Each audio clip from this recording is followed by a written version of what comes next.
Al comenzar cada día, mi rutina se mantiene fija, pero contemplar el amanecer sobre Scotts Bluff siempre me lleva a una profunda reflexión sobre los giros peculiares de la vida. A pesar de que han pasado 72 años, todavía me encuentro despertando temprano, incapaz de prolongar mi sueño. Los patrones arraigados son difíciles de romper, sobre todo los establecidos durante épocas en las que cada momento tenía importancia. Mi residencia ocupa el extremo este de nuestra comunidad. Es bastante grande, casi excesivamente espaciosa para un anciano solitario. 4 dormitorios, 3 baños, una cocina del tamaño de mi vivienda original y un balcón con vistas a todo el valle. Esta finca fue concebida como un refugio familiar multigeneracional para los Witherspoon. Ahora, solo somos yo y mi soledad. La costumbre matutina persiste inalterada. Café, tostadas con mantequilla de cacahuete, un cuarto de hora dedicado al periódico diario, aunque ahora, naturalmente, es la versión digital en mi tableta. El panorama global está cambiando y me esfuerzo por seguirle el ritmo. El porche me recibe con el crujido de la madera. Me acomodo en mi mecedora preferida y observo el gradual despertar de Scotts Bluff. Hace una década, no podría haber imaginado vivir en una morada así. Hace una década, no estaba segura de dónde pasaría la noche siguiente. Buenos días, señor Witherspoon, dijo la voz de Ruth, mi limpiadora quincenal, una mujer menuda de brazos vigorosos y un peinado inalterado en 2 décadas. Buenos días, Ruth, respondí, sin apartar la mirada del horizonte. Hace bastante fresco hoy, así que abrígate, me aconsejó pensativa al pasar con una cesta de ropa sucia. Ya no siento frío, o mejor dicho, no percibo el frío como antes. La edad disminuye muchas sensaciones, pero, curiosamente, agudiza mi memoria. Una vez, en una existencia anterior, mi día comenzaba incluso antes. A las 4 de la mañana, ya estaba activa, preparándome para otra jornada de trabajo en el laboratorio. West Chem fue mi segundo hogar durante 35 años. Ecuaciones químicas, cálculos, investigaciones. Todo esto me consumía mucho más que mis parientes. Siempre que recuerdo aquellos años, me viene a la mente la misma imagen, el joven Quentin de pie en la entrada del laboratorio, agarrando un proyecto de arte escolar. Su rostro reflejaba anticipación y esperanza, que rápidamente se transformó en decepción cuando lo despedí bruscamente con un «Ahora no, hijo. Papá está ocupado. Ahora no». Esas 2 breves frases marcaron toda nuestra trayectoria matrimonial. Ahora no cuando quiso mostrar su primer experimento científico. Ahora no cuando marcó su primer gol con el equipo escolar. Ahora no cuando su primer interés romántico le rompió el corazón de joven. Mi esposa, Silvia, era muy diferente. Tenía la capacidad de escuchar. Le daba tiempo para todas sus preguntas y preocupaciones. A veces creo que compensaba mi ausencia cumpliendo ambos roles parental simultáneamente. Earl necesita un padre, no un fantasma que aparece en la cena y desaparece en su estudio, dijo en tono moderado pero firme. Asentí, prometiendo enmendar mi comportamiento, y luego me sumergí de nuevo en mis tareas.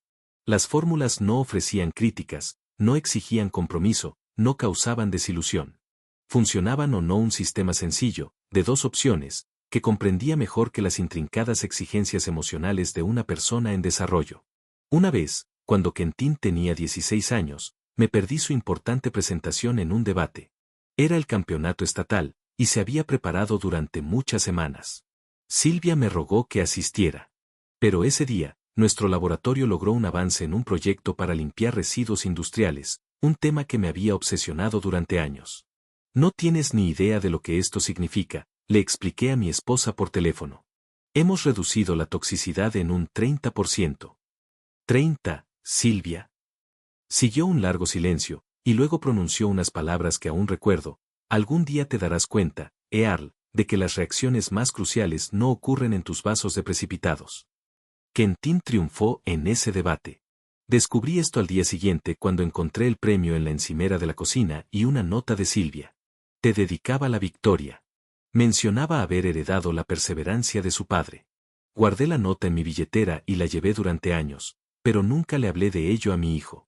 Otra oportunidad perdida en una serie de momentos insatisfechos. Cuando Quentin se fue a la universidad, casi me sentí aliviada. Ahora mi ausencia no era tan notoria. Podía concentrarme en el trabajo sin percibir la desaprobación tácita en la mirada de mi hijo. Silvia se dedicó al voluntariado en el centro médico local, como para compensar lo que no podía cambiar en casa.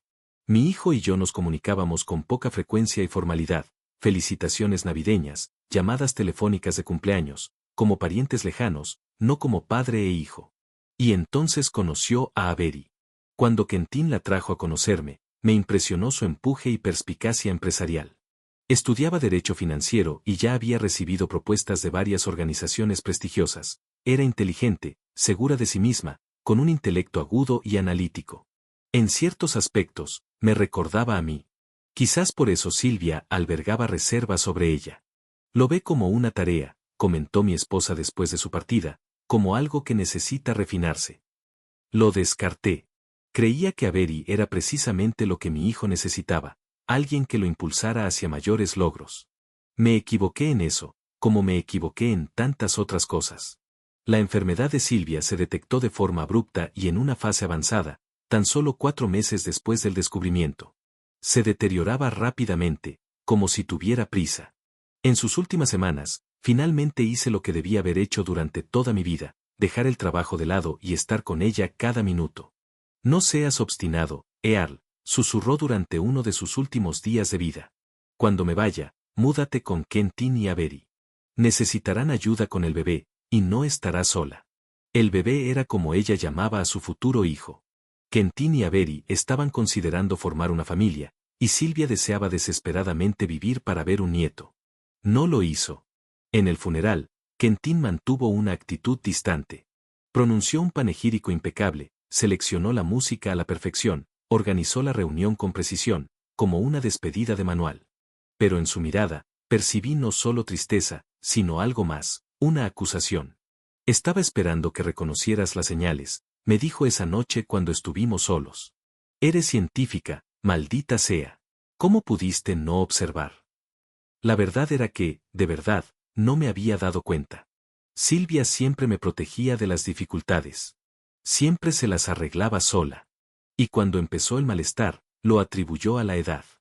No quería molestarme, sabiendo que estaba embarcada en una tarea importante.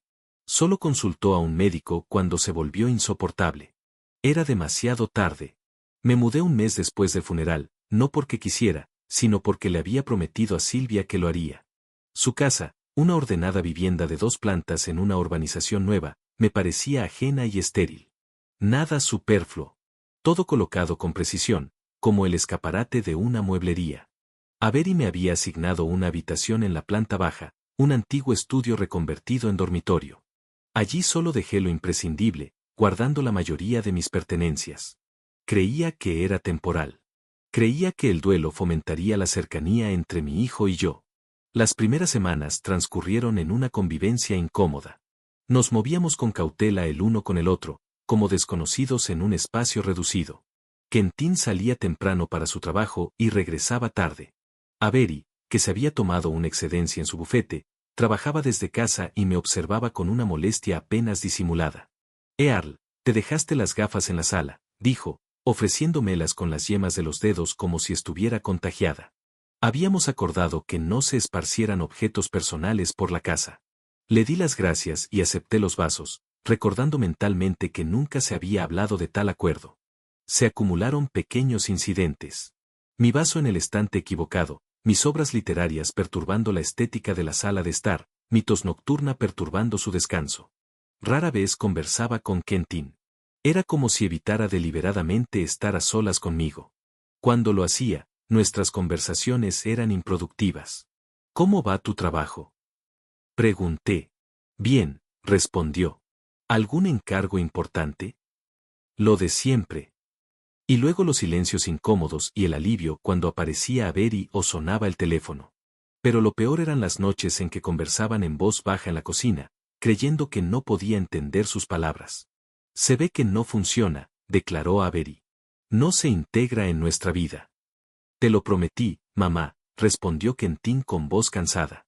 ¿Qué se supone que debo hacer? Tu madre no comprendía lo que era compartir un hogar con él a diario. Se construyó una imagen idealizada de un hombre de familia perfecto. Pero ese no es el individuo que reside ahora en nuestra casa. Fingí no escuchar estas conversaciones y seguí albergando la creencia de que el tiempo aliviaría el dolor. Una expectativa tonta. El tiempo no cura, solo te acostumbra al sufrimiento. 3 meses después, ocurrió un evento que debería habernos acercado, pero que finalmente destrozó la frágil ilusión de familia. Avery descubrió que estaba embarazada. La noticia que debería habernos alegrado expuso todos nuestros problemas subyacentes. No podemos tenerlo aquí una vez que nazca el bebé, le dijo a Quentin. Necesitaremos la habitación de la planta baja para una niñera. Podríamos reorganizar la oficina de arriba, sugirió mi hijo vacilante. ¿Hablas en serio? Un hombre mayor con problemas de rodillas bajando las escaleras por la noche. ¿Y si se cae? ¿Y si despierta al niño? Escuché todo esto mientras estaba en el pasillo con una taza de té caliente en las manos, que pretendía llevar a mi habitación. No me percibieron en la penumbra, dos figuras iluminadas solo por el resplandor del refrigerador. Es mi padre, dijo Quentin en voz baja. Pero tienes razón. No sé cómo proceder. Tiene fondos de la venta de su residencia, continuó Avery. Puede alquilar un apartamento. Incluso le ayudaremos con la mudanza. Me retiré a mi habitación, dejé la taza y me senté en la cama. Sentía la cabeza vacía y resonante, como si sus declaraciones resonaran en ella.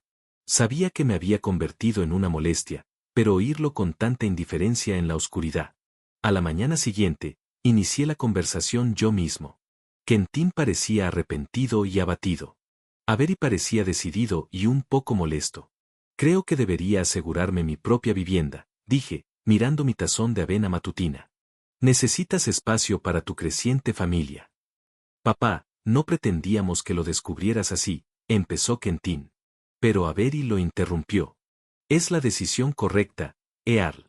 Te ayudaremos a encontrar un apartamento agradable cerca de aquí. Y, por supuesto, siempre serás bienvenido a visitarnos a nosotros y al bebé. Bebé, el mismo término que Silvia usaba para referirse a su hijo nonato. Pero sonaba diferente en labios de Avery, como una barrera, algo que proteger de mí. No hay necesidad de eso, respondí, experimentando de repente una extraña sensación de alivio. Me las arreglaré solo.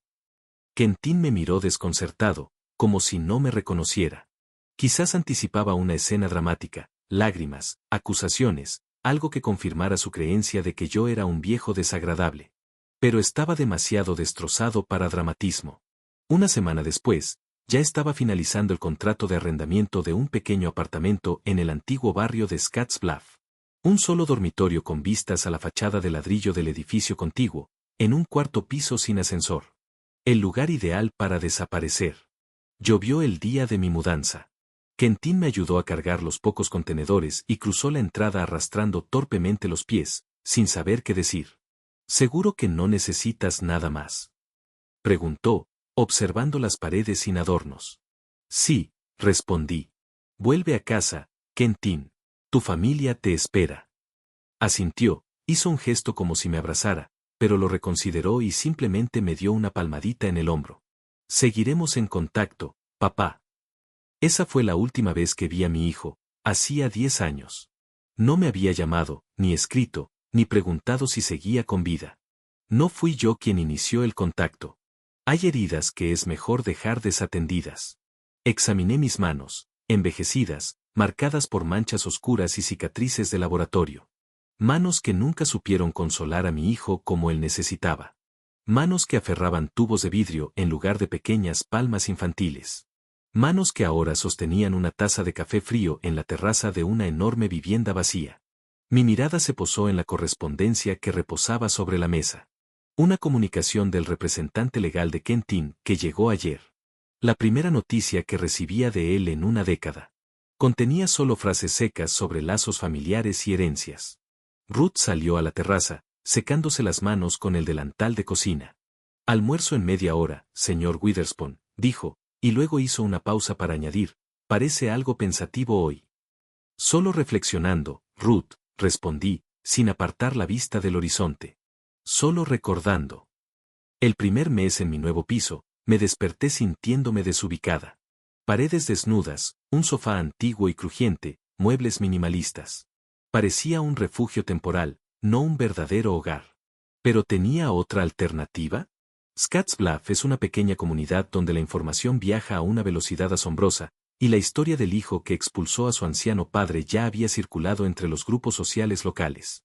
Subir las escaleras hasta el cuarto piso con las articulaciones doloridas era un esfuerzo considerable. A veces me detenía en el rellano entre el tercer y el cuarto piso, recuperaba el aliento y reconocía que Avery tenía razón. Podría haberme caído en la escalera. Pero su preocupación no era mi bienestar, sino las posibles dificultades que pudiera causar. Mi nueva existencia adoptó un ritmo inesperado. Café por la mañana, un paseo al parque más cercano, almuerzo en Donny's, un restaurante barato donde ya me conocían por mi nombre, tardes con libros o películas clásicas. De vez en cuando visitaba la biblioteca pública local, no tanto por los libros, sino por la interacción humana. La señora Harley, bibliotecaria con 3 décadas de experiencia, siempre encontraba un momento para conversar conmigo sobre el clima o los acontecimientos locales. Señor Witherspoon, ¿cómo van sus estudios de química? Me preguntaba, entregándome otra novela de misterio. Fue usted bastante destacado en ese campo, ¿verdad? Respondía evasivamente. La química parecía un pasado lejano, perteneciente a la vida de otra persona. Mi carrera en West Chem había concluido 2 años antes del fallecimiento de Silvia, reducción de personal, optimización de procesos. Todos esos términos agradables que significaban que los empleados mayores estaban siendo reemplazados por graduados más jóvenes con perspectivas contemporáneas y expectativas salariales reducidas. Mis ahorros estaban disminuyendo. Dividí las ganancias de la venta de nuestra casa con Silvia en 2 partes. Una la deposité a largo plazo como fondo de emergencia. La otra la utilicé para gastos diarios. Empecé a buscar empleo. ¿Pero qué podía ofrecer un químico de 72 años con experiencia anticuada? Consultoría, formación. No existían vacantes similares en la pequeña Scotts Bluff. Una noche, mientras organizaba otro contenedor de viejas pertenencias, encontré mis cuadernos. Docenas de diarios escritos con letra pequeña, fórmulas, cálculos, conceptos, diagramas experimentales. Entre ellos había uno único con tapa de cuero negro, desgastado por el uso frecuente. Mi proyecto personal, al que había dedicado todos mis ratos libres hasta la enfermedad de Silvia, un novedoso enfoque para purificar residuos industriales mediante una mezcla de enzimas biológicas y catalizadores sintéticos. Al pasar las páginas, mi intelecto empezó a funcionar como los mecanismos de un aparato antiguo, evocando pensamientos olvidados. Había soluciones a preguntas que ni siquiera había articulado del todo. Esbozos de conceptos adelantados a su época, proyectos que abandoné cuando la vida dio un giro desafortunado. No dormí nada esa noche. Extendí los documentos por el suelo, el único espacio disponible, y me sumergí en los cálculos como si me estuviera volviendo loco. Por la mañana, me dolía la espalda sin piedad. Tenía los ojos llorosos, pero el pecho me invadía una sensación que había olvidado hacía tiempo, la emoción de un explorador que ha descubierto un camino. Empecé a retirar pequeñas sumas de mi cuenta de ahorros para adquirir un equipo de laboratorio básico. La cocina se transformó en una zona de pruebas improvisada, un microscopio en la mesa del comedor, tubos de ensayo en el portautensilios, reactivos en los cajones del armario. Los vecinos debieron de considerarme un anciano excéntrico al verme transportar contenedores y sacos peculiares a casa. ¿Qué es ese olor, señor Witherspoon?, preguntó la señora Donovan, la residente de abajo, al encontrarme en la entrada. Huele como si se hubiera roto una alcantarilla en el edificio. Son simplemente compuestos de azufre, respondí. No se preocupe, son completamente inofensivos. Me miró como si le estuviera explicando algo en una lengua extraterrestre. Comprendí sus sospechas. Un químico anciano experimentando en un complejo de apartamentos suena a la trama de un crimen. Pero hice caso omiso de las normas sociales. Estaba buscando algo importante. El problema con mi fórmula original era la inestabilidad del complejo enzimático a temperaturas elevadas. La purificación industrial requiere trabajar con soluciones calientes, y las enzimas naturales se desnaturalizan a temperaturas tan bajas como 60 grados Celsius. Necesitaba descubrir un método para estabilizar su estructura.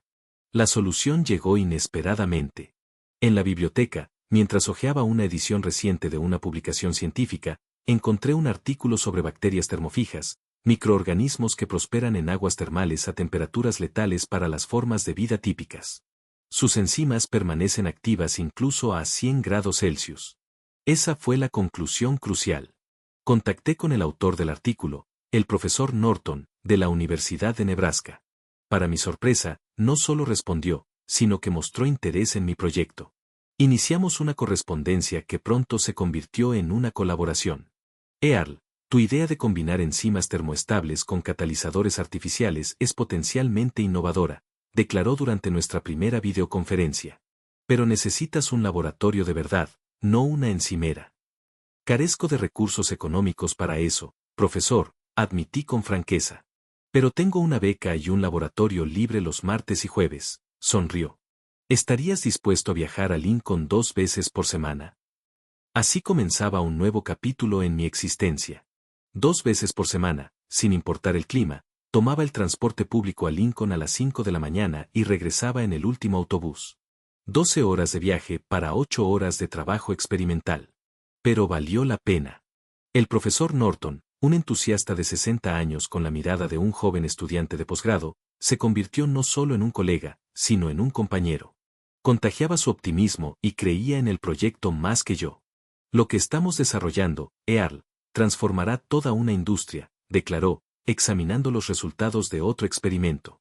Imagina instalaciones químicas sin residuos tóxicos, vías fluviales sin vertidos ácidos, tierras sin metales pesados. Asentí, pero en mi interior seguía dudando. Demasiados factores podían fallar, demasiadas variables, demasiados impedimentos, y lo más importante, muy poco tiempo para un anciano con dolores articulares y problemas cardíacos. Los fondos seguían disminuyendo. Ahorré en todo, ropa, comida, calefacción. Adopté la costumbre de cenar en la cafetería de la universidad los días de viaje, allí era más económico. Norton observó mi frugalidad, pero no hizo ningún comentario. Lo comprendía. Pensaba en Quentin y Avery cada vez con menos frecuencia. A veces me encontraba sin pensar en ellos durante semanas. El trabajo eclipsaba todo lo demás. En los raros momentos de fragilidad, me preguntaba si mi nieto o nieta habría nacido, cómo se habrían llamado, si se parecerían a Silvia, pero rápidamente los descartaba. Hay caminos que es mejor mantener cerrados. Tras un año de intenso trabajo, teníamos una versión preliminar, un mecanismo capaz de descomponer contaminantes orgánicos complejos en componentes inofensivos con el doble de eficacia que los métodos existentes. 6 meses después, un modelo funcional listo para la evaluación en el mundo real.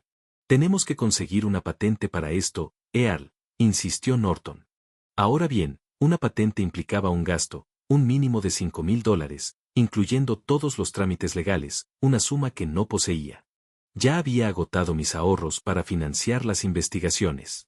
Tengo capital, sugirió el profesor. Podría invertir en la patente a cambio de una participación. No, afirmé con firmeza. Eso no es equitativo. Ya has aportado tu tiempo, tus instalaciones, tus materiales. Encontraré otra solución. Esa solución implicaba hipotecar mis últimas posesiones valiosas, la colección de libros de texto de química raros que había acumulado a lo largo de mi vida y el anillo de bodas de Silvia. Fue doloroso desprenderme de ellos, pero me consolé pensando que era temporal. Si todo salía bien, los volvería a comprar. El abogado de patentes, el señor Green, examinó nuestra solicitud con expresión severa, anotando algo en su bloc de notas. Tenga en cuenta, señor Witherspoon, dijo, quitándose las gafas, incluso con una patente, tendrá dificultades considerables para competir con las grandes corporaciones. Cuentan con legiones de abogados y presupuestos de investigación multimillonarios. Si su metodología es realmente tan potente como afirma, podrían intentar eludir o impugnar la patente. Que lo intenten, respondí con una confianza que realmente no poseía. Nuestra fórmula es inigualable. El proceso de solicitud de patente duró más de un año de ansiosa anticipación, experimentos adicionales, revisiones y mejoras. Cada día me despertaba temiendo que alguien se adelantara a nosotros, patentando una innovación similar, anulando todos nuestros esfuerzos. Pero eso no sucedió. Una lluviosa mañana de abril, el señor Green me llamó por teléfono con la noticia: la patente había sido concedida. Norton y yo éramos oficialmente los propietarios de una tecnología que podría revolucionar la purificación industrial.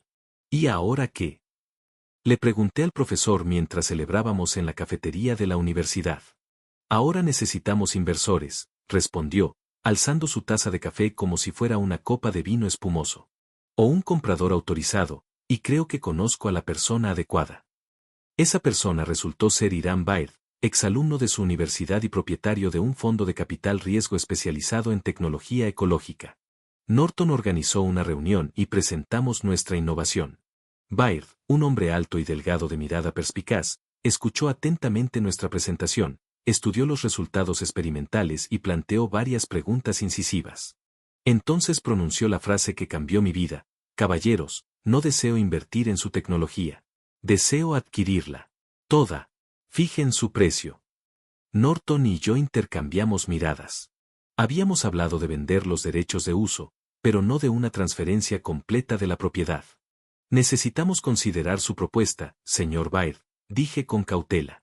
Por supuesto, asintió. Pero tengan en cuenta que la implementación de dicha tecnología a gran escala industrial requerirá un capital enorme, decenas de millones en la fase inicial. ¿Disponen de esos recursos? Sabía la respuesta. 2 jóvenes científicos con una patente pero sin fondos eran blancos fáciles para un emprendedor experimentado. Pero Baird poseía otra cualidad: la honestidad. No los engañaré, afirmó, recogiendo los documentos. Si la tecnología funciona como usted describe, vale una fortuna. Y estoy dispuesto a ofrecerle una valoración justa. Considere lo que pretende lograr: ganancias financieras, reconocimiento, impacto global. Quizás vender la patente sea la ruta más directa a las 3 cosas. Deliberamos durante una semana. Norton se inclinaba por mantener el control y buscar inversores para un desarrollo gradual. Yo abogaba por la venta. A mi edad, los proyectos a largo plazo parecían demasiado arriesgados. Considere los aspectos prácticos, James, insté al profesor. ¿Cuántos años se necesitarían para que un modelo de laboratorio sea comercialmente viable? ¿5? ¿10? No tenemos tanto tiempo. Yo, desde luego, no. Pero esta es nuestra creación, Earl, argumentó. Le dedicamos todo nuestro corazón. ¿De verdad está dispuesto a confiársela a alguien más? Preferiría presenciar su funcionamiento durante mi vida, aunque bajo la supervisión de otro, que morir sabiendo que solo es un plano en papel. Finalmente, llegamos a un acuerdo, pero con condiciones. Baird nos compensaría por la patente, pero seguiríamos siendo consultores del proyecto con una participación en las ganancias futuras. La suma era, en fin, impresionante, más de lo que había acumulado en toda mi vida. Recibí mi pago inicial cuando la patente pasó oficialmente a ser propiedad de la corporación de Baird. Con la chequera en la mano, me sentí extrañamente vacío. Toda mi vida había buscado el reconocimiento científico, y lo que adquirí fue dinero. Una cantidad considerable de dinero. No te preocupes, viejo amigo, me tranquilizó Norton, observando mi estado. Te lo has ganado, y ahora puedes dedicarte a la ciencia sin preocupaciones económicas. Tenía razón, pero seguía sintiéndome extraño, como si hubiera renunciado a una parte de mí. Pero esa sensación se disipó rápidamente cuando empecé a recibir informes sobre el desarrollo de nuestra innovación. Baird no perdió el tiempo.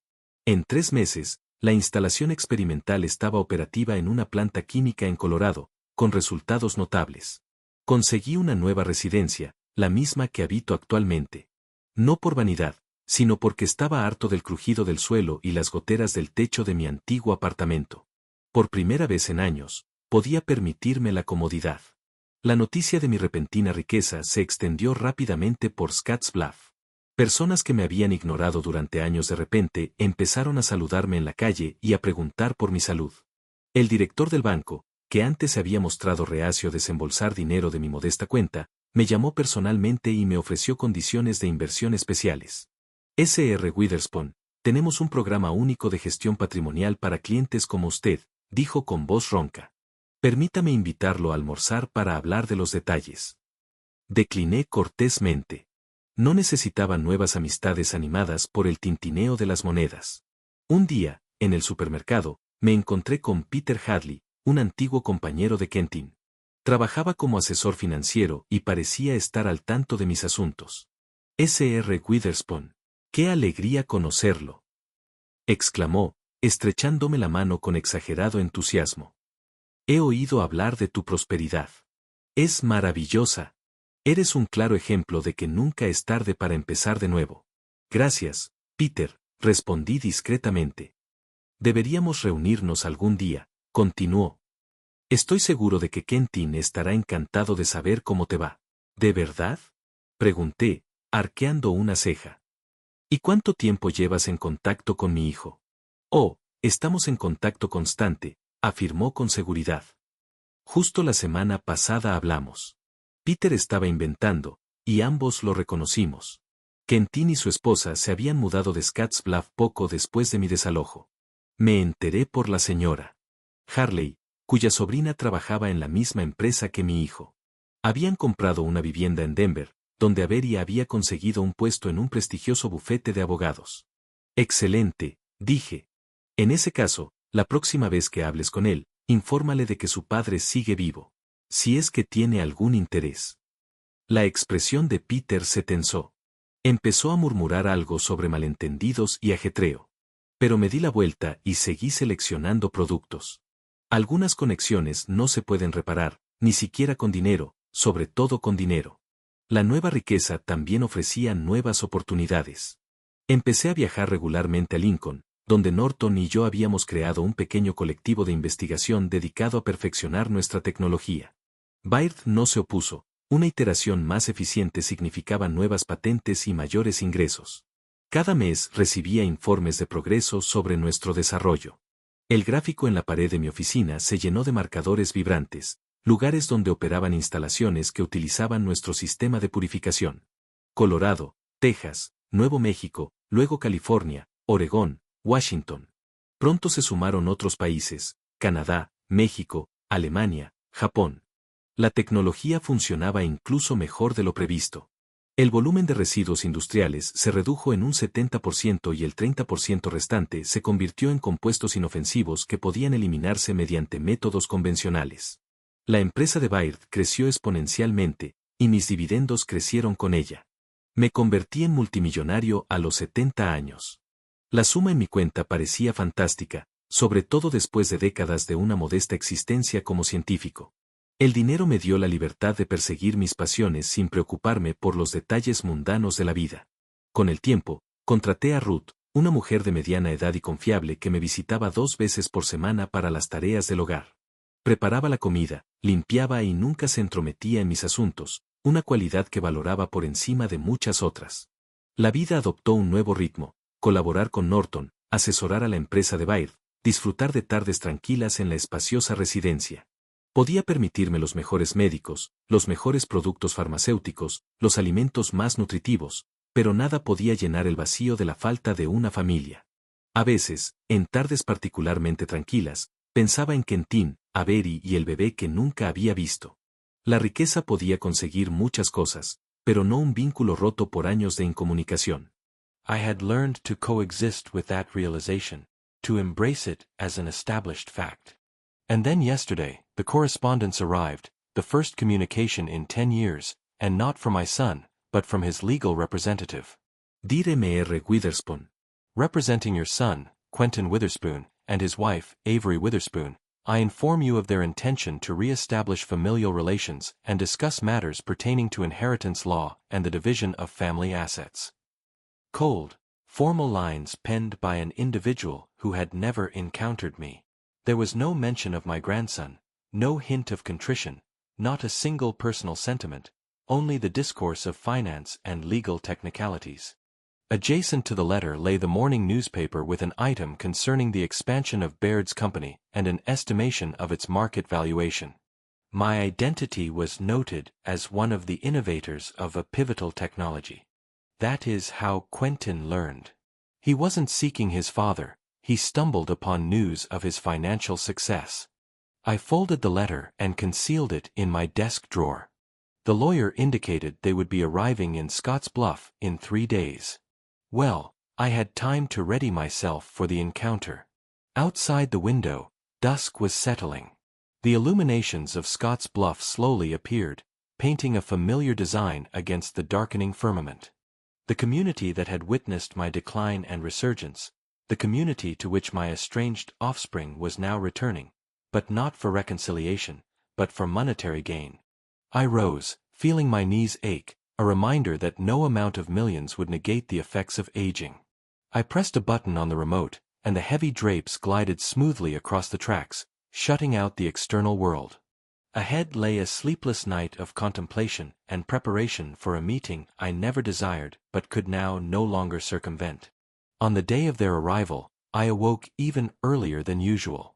The sun was just beginning to ascend above the skyline, tinting the sky over Scott's Bluff a gentle rose. I stood at the window for an extended period, observing the town slowly awaken. Somewhere out there, likely already en route, were Quentin and Avery, my son and his wife, whom I hadn't seen in a decade. Ruth had prepared breakfast, eggs, toast, freshly squeezed citrus juice, but I barely tasted my food. My stomach tightened with apprehension. "You are anxious, Mr. Witherspoon," she stated, clearing away an almost untouched plate. "Is it due to your son's visit?" "I suppose so," I replied evasively. Ruth possessed some knowledge of my family circumstances, but I never disclosed the specifics. "Could I prepare something special for them?" she suggested. "Perhaps an apple pastry." I shook my head. "I don't believe this visit warrants a celebratory meal, Ruth. But I appreciate the offer." She nodded understandingly and resumed her tasks, leaving me to my thoughts. I entered the study and reread the communication from their legal representative. The dry, precise phrasing left no ambiguity regarding the true objective of the visit. They made no mention of mending relations, of desiring to repair the bond. They wrote about inheritance law and asset distribution. It was as if I had already passed, and the discussion concerned my last will. The doorbell chimed. I glanced at the timepiece. It was only 10 in the morning. They had arrived sooner than I had anticipated. Taking a deep breath, I proceeded toward the main entrance, striving to remain composed. Quentin and Avery stood on the threshold, so recognizable yet so unfamiliar. My son had aged considerably at 38. He had early gray hair at his temples and creases around his ocular regions. Avery remained unchanged, slender, neat, with impeccable hair and cosmetics. Luggage was stacked behind them, not one or two, but a mound of bags, as if they had come not for a discussion, but for an extended stay. "Hello, Dad," Quentin stated with a peculiar grin. There was no genuine warmth in his voice, only awkwardness. "Quentin," I nodded, remaining stationary. Avery, Mr. Witherspoon. She extended her hand for a formal greeting. "You appear lovely." It was a falsehood. I appeared like a 72-year-old man with joint inflammation and heart issues. But I accepted the compliment silently, clasping her cold hand. "Why don't you invite us inside?" Quentin inquired, shifting his weight. "We have traveled a considerable distance." I stepped aside, allowing them entry into the house. They carried in 2 cases, leaving the remainder on the porch. "This residence is astonishing," Avery stated, surveying the surroundings with poorly concealed admiration. "How many chambers are there?" 4 sleeping areas, 3 washrooms, a study, a sitting room, a dining area, I enumerated, observing her reaction. "A large kitchen, and this entire house is solely for you?" There was something akin to censure in her tone. "As you can perceive," I replied. An uncomfortable silence ensued. We stood in the spacious entrance hall, 3 strangers connected only by formal familial ties. "Come into the living room, indicate the door to the right." "Ruth will bring warm drinks if you desire." "Ruth?" Quentin inquired. "My housekeeper." "Ah," he nodded understandingly. "You now employ domestic staff." "Indeed, I do." There was a hint of scorn in his voice, but I let it pass. We entered the living room, and they occupied seats on the sofa while I sat in the armchair opposite. A few minutes later, Ruth appeared with a serving tray. "Tea, coffee," she offered. "Coffee, please," Avery stated. "No sugar, no cream." "Coffee for me too," Quentin added. "With sweetener." Ruth poured the beverages and quietly withdrew, leaving us alone. I observed Avery glancing at her, scrutinizing her, as if she were an inanimate object. So, I began, deciding not to postpone the inevitable. Your legal representative contacted me, but I would prefer to hear it directly. What do you wish? Quentin placed his cup on the table and looked at Avery as if seeking support. We would like to rebuild our relationship, Dad, he stated, choosing his words carefully. The past 10 years were a misstep. We've all uttered and performed actions we regret. Really? I raised an eyebrow. And when precisely did you recognize that error? Before or after you learned of my financial prosperity? Quentin flushed. Avery, conversely, maintained a detached expression. That's not fair, Earl, she stated, setting her cup aside. We have always desired a relationship, but we didn't know how to approach it. Your success merely provided us with an excuse. A justification to arrive with 7 pieces of luggage? I gestured toward the hallway where some of their baggage was visible. We were hoping we could remain for a period, Avery stated. To become better acquainted. This residence is so vast, and you are entirely alone. I suppressed a chuckle. They hadn't even bothered to devise a credible narrative. Where is your offspring? I inquired, changing the topic. Sylvia yearned for grandchildren so intensely. Quentin and Avery exchanged glances. We have 2 children, my son answered. Isen, Nine, and Leslie, 5. They stayed with my mother-in-law in Denver. So, I have a grandson and a granddaughter I know nothing about, I stated without criticism, merely articulating the fact. We sent you images for the winter holiday 2 years ago, Quentin countered. You did not respond. It was a fabrication.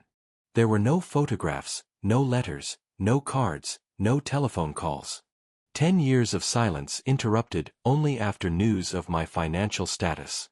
I believe we are deviating from the main subject here, Avery interjected, clearly intending to guide the conversation in the desired direction.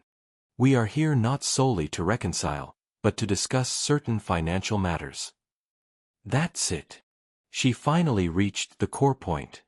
What kind of financial concerns? I inquired, even though I already knew the answer.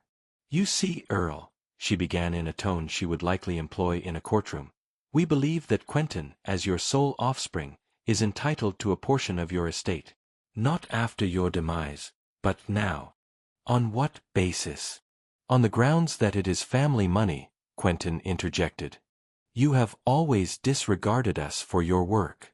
4 years, you have prioritized your research over your family.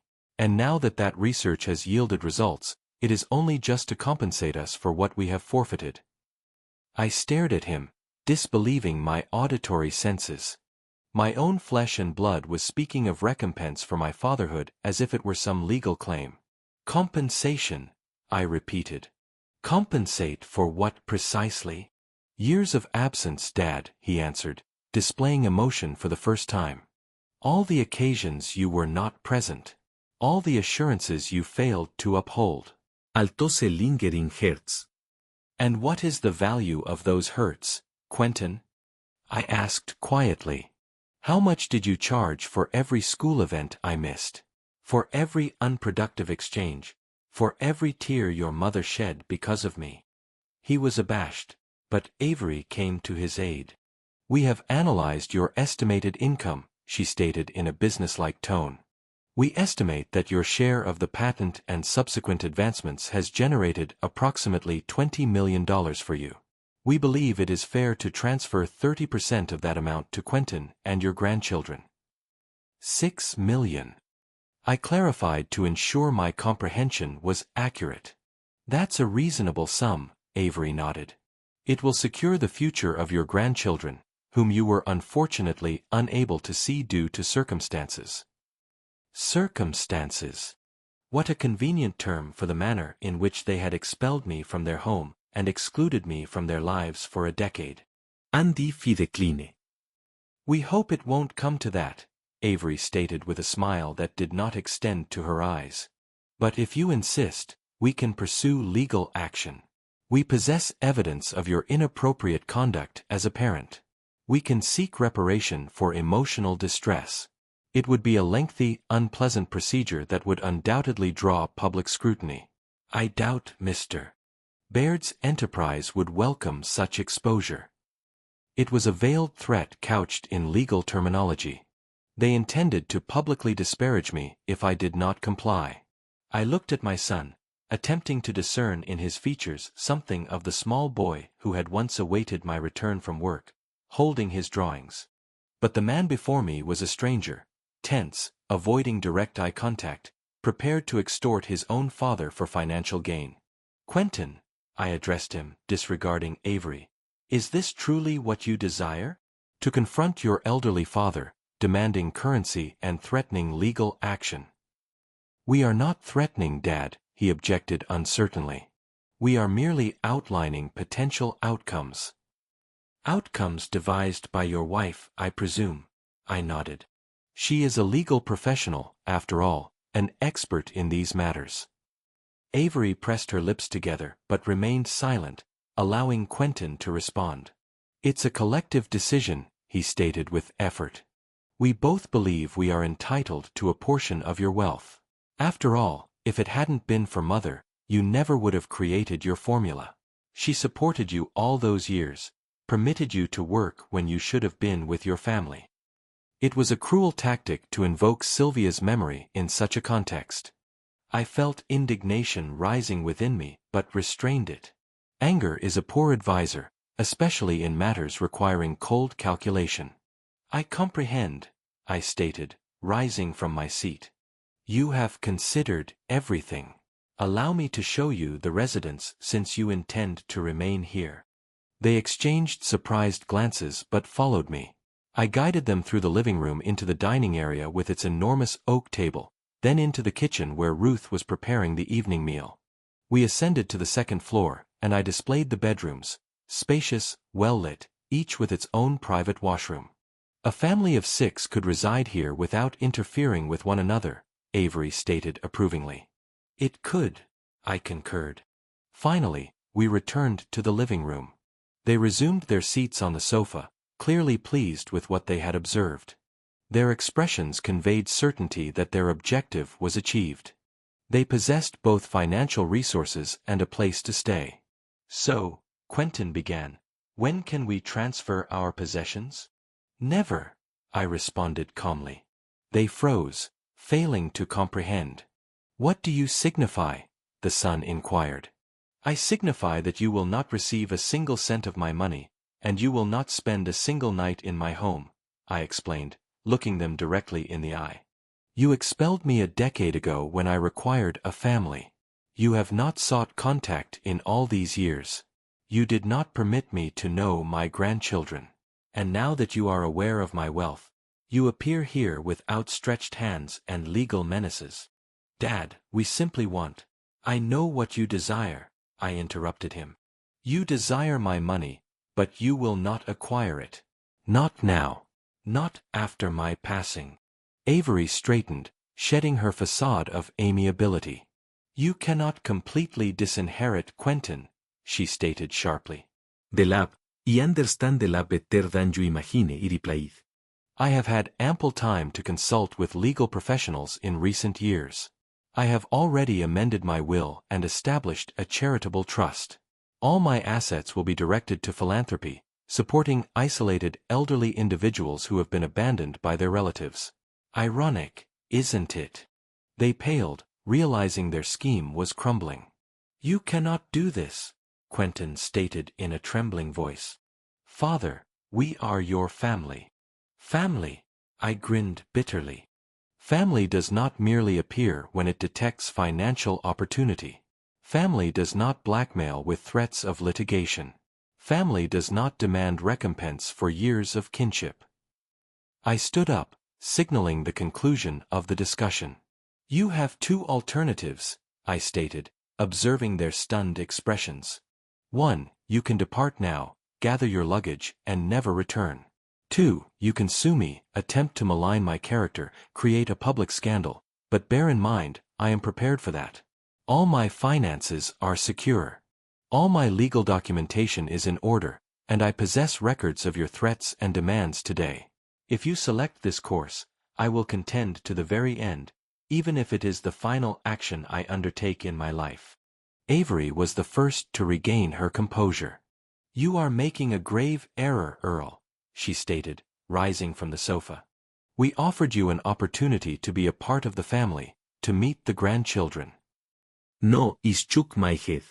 You offered me a bargain, my financial resources in exchange for a semblance of family, but I am too advanced in years to engage in such games, and I know you too well. Quentin looked at me with a mixture of shock, indignation, and perhaps contrition. You have always prioritized money over people, he stated accusingly. Even now, you are choosing it over us. No, son, I countered with a somber smile. I choose self-respect, what remains of it at my age. And do you know what? I can rest easily knowing I did not betray your mother's memory by bartering it for your insincere smiles. He recoiled when I mentioned Sylvia. You know nothing about mother, he exclaimed. You were not present for her when she needed you. That is accurate, I conceded. And I will endure that culpability for the remainder of my existence. But you know the distinction between us, Quentin. I acknowledge my misjudgments. I do not attempt to capitalize on them. Avery took her husband's hand, preventing him from replying. We are leaving, she stated coldly. But this is not the conclusion, Earl. We will revisit this conversation. No, I responded as I escorted them to the door. You will not, because there is nothing further for us to discuss. They packed their bags in silence. Quentin cast one final glance at me. There was something uncertain in it, perhaps a vestige of the connection that had once existed between parent and child. But the moment passed, and they were gone, leaving me alone in an empty house filled with the echo of unsaid words. I observed them loading their luggage into a taxi as the vehicle departed from my residence, carrying away the last remnants of my family. A peculiar sense of relief enveloped me, as if a burden I had carried for years was finally lifted. Ruth appeared beside me, quiet and empathetic. Are they not staying for the evening meal? She inquired, though she already knew the response. No, I answered, turning away from the window. They would not. She nodded and entered the kitchen, leaving me alone with my reflections. I settled back into my chair, feeling strangely serene. A decade ago, they had closed the door on me, leaving me without a home. Today, I did the same, but on my own terms, with my head held high. Perhaps solitude is not the worst destiny for someone my age. At least it is genuine. There is no pretense in it, no self-serving motivations, just the pure, unvarnished truth of who you are and what you signify to others. On the table next to me was a photographic image of Sylvia, the only one I had preserved. She was smiling that unique smile meant solely for me. Despite all my imperfections, Sylvia, I whispered, gazing at her likeness, I finally made the correct choice. I hope you would have comprehended me. And I believed I heard her quiet, approving murmur in the stillness of the vacant house. I assumed that with Quentin and Avery gone, peace would ensue, that their disappearance from my life would be as absolute as it had been a decade prior. I was incorrect. The following morning, on my way out to retrieve the newspaper, I found my neighbor, Mrs. Parker, on the porch. The 80-year-old widow resided across the street and typically limited herself to polite nods when we met. Now, she stood leaning on her walking stick, clearly awaiting me. Good morning, Earl, she stated with deliberate concern in her tone. How are you feeling? Quite well, considering my age, I replied, surprised by her sudden interest. To what do I owe this attention? She lowered her voice as if sharing a secret. I observed your son and his wife yesterday. They were departing in such haste. Is everything satisfactory? News traveled faster than light in Scotts Bluff. Yes, everything is fine, I offered a smile. They had urgent business in Denver. Oh, she appeared disappointed by my terse reply. It's just that I heard there was some difficulty. From whom? I inquired, though I already knew the origin. Avery and I conversed briefly while she was awaiting a taxi, Mrs. Parker admitted. Such a pleasant woman. She is very worried about you, you know. She states you are declining family assistance when you clearly require it. That you are becoming, pardon my frankness, a little forgetful. I stared at her, endeavoring to maintain a neutral expression. So Avery had already commenced her campaign, attempting to cultivate the image of a stubborn, mentally declining, elderly man rejecting the care of a loving family.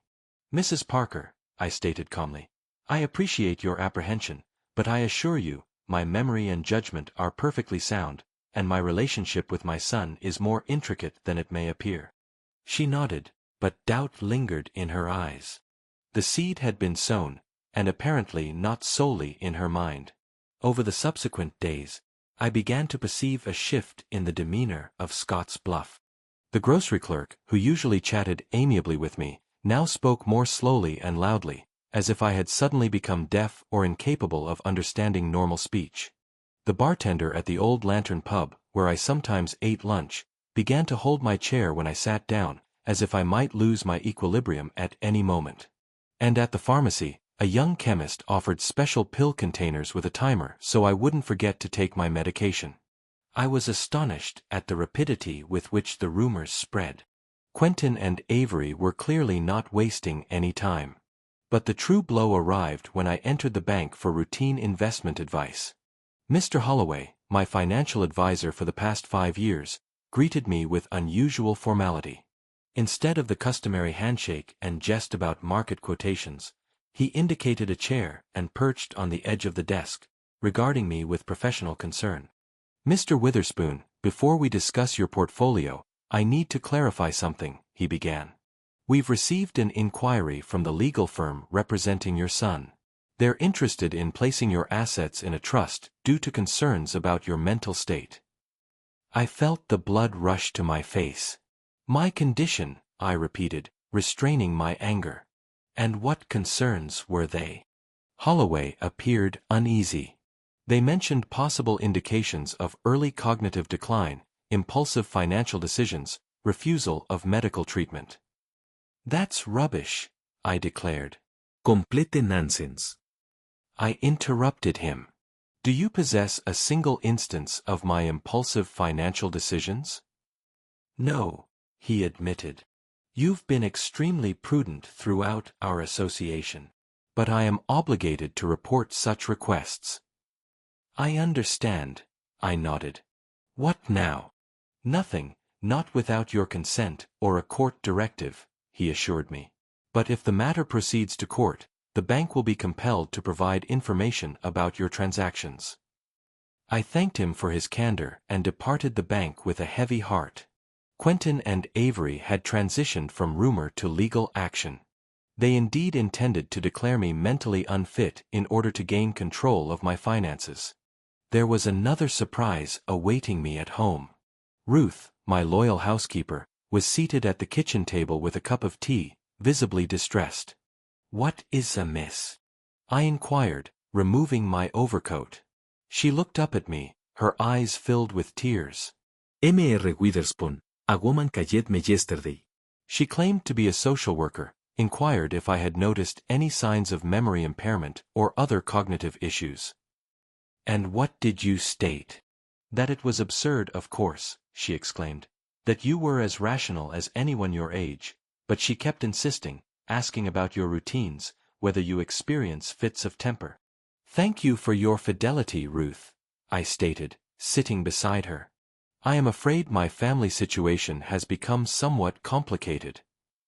It's because of your son, isn't it? She inquired shrewdly. After that visit. I nodded, seeing no purpose in concealing the obvious. They desire control of my financial resources, and it appears they are willing to go to great lengths. That's contemptible. Ruth was outraged. Ella informed the magistrati fi must. You are the most sensible person I know. Her devotion moved me. In a world where even my own son was prepared to declare me insane for monetary gain, such sincere backing was invaluable. In the evening, Norton telephoned. His voice sounded worried. "Earl, what is occurring? I received a call from some legal firm inquiring about your mental state while we were developing the formula. It was suggested that you might have experienced episodes of confusion."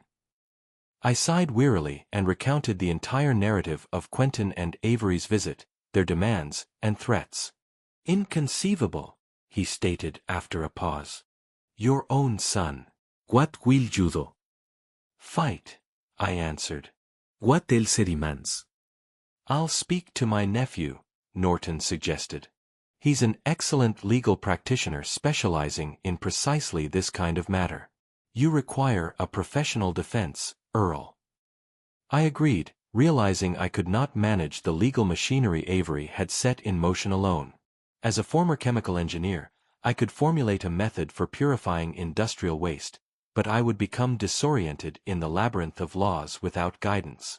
The following day, the local newspaper, the Scotts Bluff Daily, published a brief article in the public news section, "Son of famous inventor concerned about father's health." It alluded in passing to a family dispute and attempts by relatives to provide appropriate care for an elderly scientist whose contribution to society is undeniable. No direct accusations, no mention of money, just a neat, outwardly harmless article creating an image of worried relatives and perhaps a stubborn old man refusing assistance. A classic instance of information manipulation.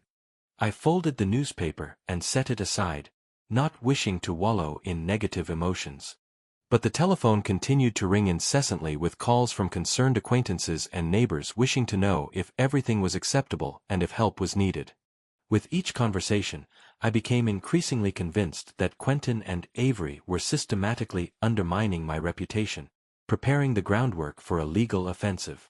By the end of the week, Norton's nephew, Adrian Forrest, arrived in Scotts Bluff for a consultation, a young but already highly respected attorney specializing in family law and elder care. He listened carefully to my narrative while making notations in his journal. "They follow a standard pattern in these instances," he stated when I finished. "First, they shape public perception. Then they gather sworn statements from neighbors and acquaintances concerning your alleged peculiar conduct. Then they file a petition with the court to declare you incapacitated." "How do I defend myself?" I inquired. "First, we need to amass evidence of your full mental capacity," he replied. "A report from an independent psychiatrist, testimony from individuals with whom you regularly conduct business, your financial advisor, your academic colleagues, then prepare countermeasures in the event of a trial." "What countermeasures?" "Proof of their self-serving motivations," Adrian explained. "The fact that they had no contact with you for 10 years and only appeared after your financial prosperity. Their demands for money during the visit. Recordings of conversations or witnesses would be advantageous." Ruth was in the house during their visit. I remembered. She might have overheard part of the conversation. "That is something," the lawyer nodded. "But we will require more. Perhaps there are letters, emails, documents that corroborate your account of events." I considered. I still possess a letter from their legal representative with the original demands, and perhaps they were less discreet in their conversations with their neighbors than the newspaper article. Excellent, Adrien made another note. "We will be collecting all of this. In the interim, I advise you to exercise particular caution in public areas. They may employ a private investigator to shadow you, hoping to capture something that could be interpreted as a sign of mental illness." I have to conceal myself in my own community? I resented that. "No, merely be yourself." "But remember, you may be observed," he advised. "One more item, begin keeping a journal." "Record all unusual interactions, telephone calls, discussions you have with your neighbors. This will assist us in tracking their strategy." After the lawyer departed, I sat in my study, gazing at Sylvia's photograph. What would she utter if she witnessed what our family had become? How would she react to her son's actions? Quentin had always been closer to her than to me. She understood him better, had a way with him. Perhaps if she were living, none of this would have transpired. I was roused from my contemplation by the doorbell. It was Peter Hadley, Quentin's school friend whom I'd encountered at the supermarket a few months prior. "Mr. Witherspoon," he began, shifting nervously from foot to foot. "May I speak with you?" I invited him in, wearily observing his agitation. He declined the offered tea and proceeded directly to the point. "I have something to disclose to you." "Quentin telephoned me last week. He asked me to testify that I had noticed you were exhibiting signs of cognitive decline. He stated it was for your own well-being, that you were refusing medical attention." "And what did you state?" I inquired, striving to remain composed. "I agreed at first," he admitted, his eyes downcast. "Quentin and I had been companions since childhood, and I was accustomed to trusting his assertions. But then I began asking around and realized it wasn't that straightforward. He disappeared from your life for 10 years and only returned after news of your patent. And now you have come to forewarn me?" I did not conceal my skepticism. "Yes," he nodded. "I will not perjure myself, Mr. Witherspoon." "It is against my principles, and I believed you should be aware that they are seeking individuals willing to speak against you in court." I regarded the young man carefully, attempting to ascertain his sincerity. He appeared genuinely embarrassed and remorseful. "Thank you for your honesty, Peter," I stated at last. "It is rare these days." "I have always respected you," he stated, looking up. "My father worked at West Chem when you were the lead engineer there. He said you were the finest in the business, demanding but equitable. I cannot be a part of what Quentin is doing. It is not right." After Peter departed, I telephoned Adrian and informed him of the unexpected visit. He was pleased. "This is a valuable witness if the case proceeds to trial, but be cautious. It could also be a snare, an attempt to make you utter something they can use against you." "Do you believe Peter could have been recording our exchange?" "It is possible," the lawyer admitted. "In the future, if you have unannounced visitors, it would be preferable to have Ruth or someone else present." I agreed, feeling paranoia begin to infiltrate my thoughts. "Should I truly distrust everyone now? Transform into a recluse, fearful of my own shadow?" The following 2 weeks passed in intense anticipation.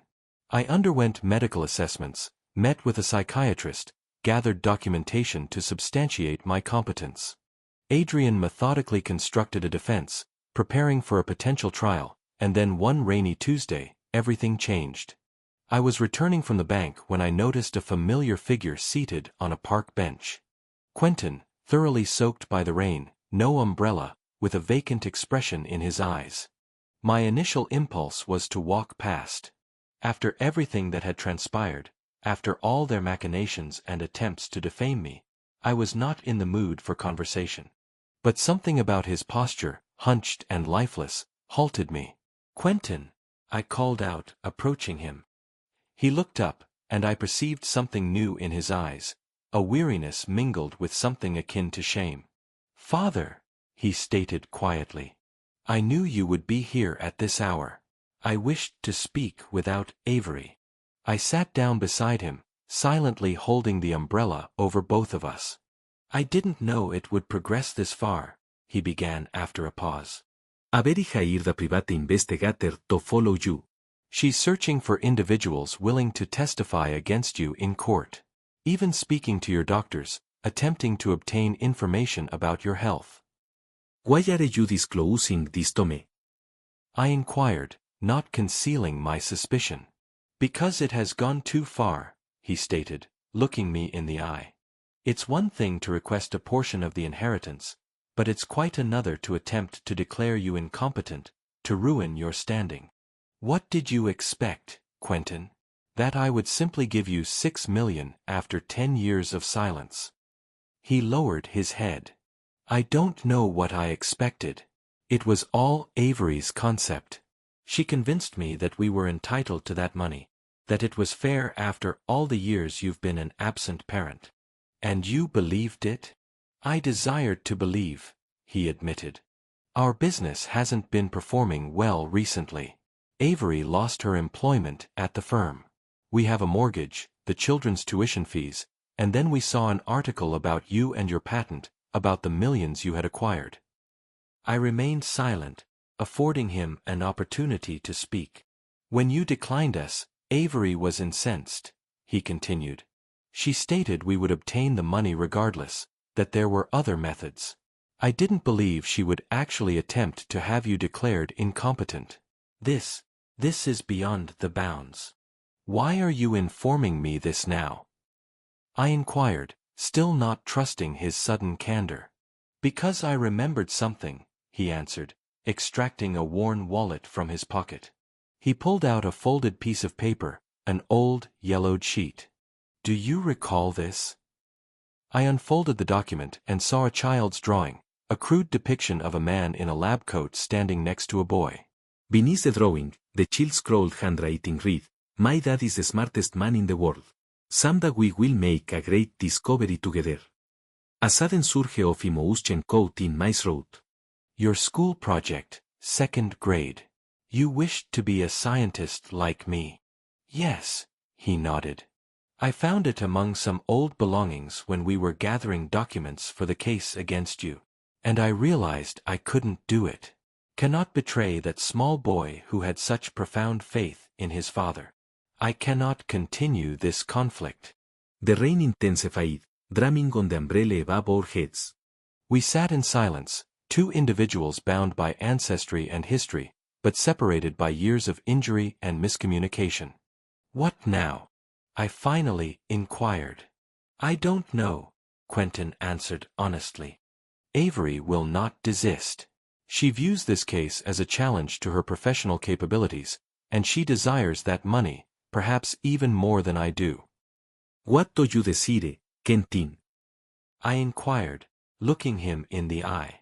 What do you truly desire apart from financial gain? He hesitated, as if the question took him by surprise. I desire tranquillity. I am weary of constantly striving for money, for standing, for recognition. My mother always stated that true prosperity is not the figures in a bank account, but the individuals who surround you in times of necessity. Your mother was a sagacious woman, I nodded. Wiser than I have ever been. She loved you, Quentin stated suddenly. Even when she was displeased by your obsession with work, even when she wept over your absence, she always stated that beneath your reserve, you were a good person, simply not adept at expressing your emotions. Those words touched something deep within me, an old wound that had never fully mended. Sylvia understood me better than I understood myself. And perhaps that was the reason I had missed her so desperately all these years. Thank you for disclosing that to me, I stated quietly. Quentin nodded and rose from the bench. I must depart. Avery is unaware I am here. She would not approve. What will you do? I inquired. I don't know, he repeated. But I will not participate in the legal proceedings against you. I can promise you that. He turned to leave, but I stopped him. Quentin, wait. Your children. My grandchildren. How are they? A faint smile touched his lips. Ethan resembles you, just as stubborn and inquisitive, always disassembling things to comprehend their operation. And Leslie is precisely like mother. Same eyes, same laughter. I would like to meet them someday, I stated, surprised by my own words. Perhaps someday, he stated and walked away, hunched over in the rain. I stared after him, uncertain whether to credit the sudden alteration. Was it a sincere impulse or another maneuver in their intricate scheme? Could an old childhood memory truly awaken something genuine in him, or was it merely another manipulation? Back home, I recounted the encounter to Adrian by telephone. He was skeptical. It could be an attempt to lower your guard. Perhaps they realized that a direct legal confrontation would be challenging and decided to alter tactics. Quentin is playing the role of the remorseful son, hoping to gain your trust and ultimately your money. What if he was sincere? I asked. If he genuinely wished to end this conflict? Then let him demonstrate it with actions, not words, the lawyer replied. Let him officially withdraw all requests and claims. Let him cease the campaign to discredit you. In the interim, we must remain vigilant. I agreed, though somewhere deep inside, I harbored a hope that there was still something of that small boy with the drawing in my son, that all was not lost. Ruth noticed my pensiveness at dinner. ¿Y something amiss, Mr. Witherspoon? You appear troubled. It's just old recollections, Ruth, I answered. Sometimes they resurface when you least anticipate them. She nodded understandingly and did not ask further questions, another quality for which I appreciated her. In the evening, seated in my study, I retrieved old photo albums. Years of existence captured on paper, Sylvia on our wedding day, young Quentin on his tricycle, a family picnic by the lake, a high school graduation, moments when we were a genuine family. Before work consumed me entirely, before I began missing significant events in my son's life, before I became an absent father, could we have mended what was broken?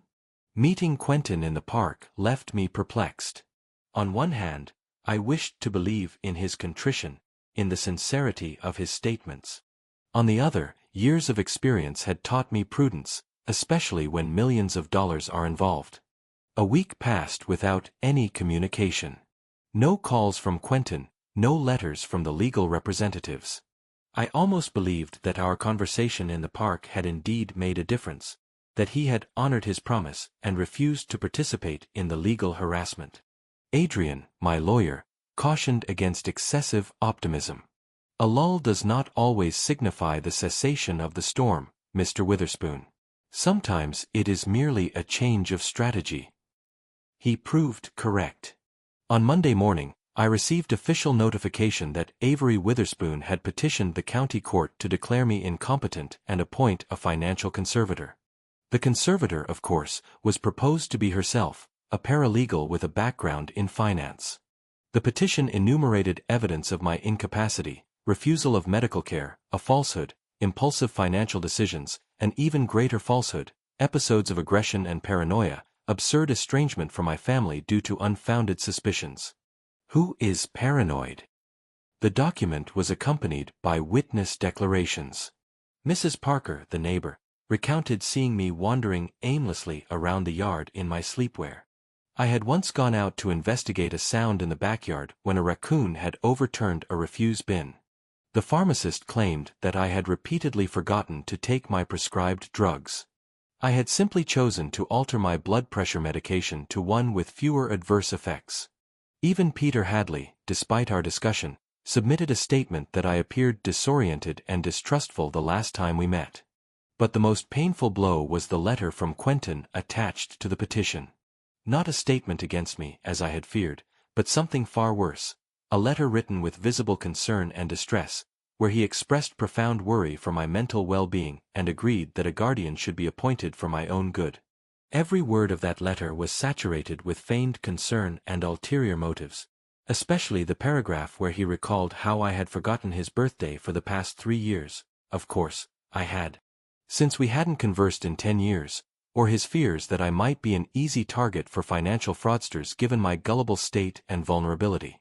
Scoundrel, I muttered, setting the papers aside. A tu faced, deceitful wretch. I immediately telephoned Adrian, who had already received a duplicate of the petition. Do not worry, Mr. Witherspoon, he stated after listening to my outraged comments. We were prepared for this. We possess independent medical evaluations demonstrating your full mental capacity and documented evidence of their self-serving motivations. They're utilizing our encounter in the park against me. I still could not fathom such a betrayal. Quentin twisted every word, every gesture, transforming my caution into paranoia, my recollections into signs of senile dementia. It's a standard tactic in these cases, Adrian explained. They exploit every opportunity to interpret your behavior in their favor, but the judge will consider objective medical evidence, not the subjective impressions of those involved. What now? I inquired, feeling trapped.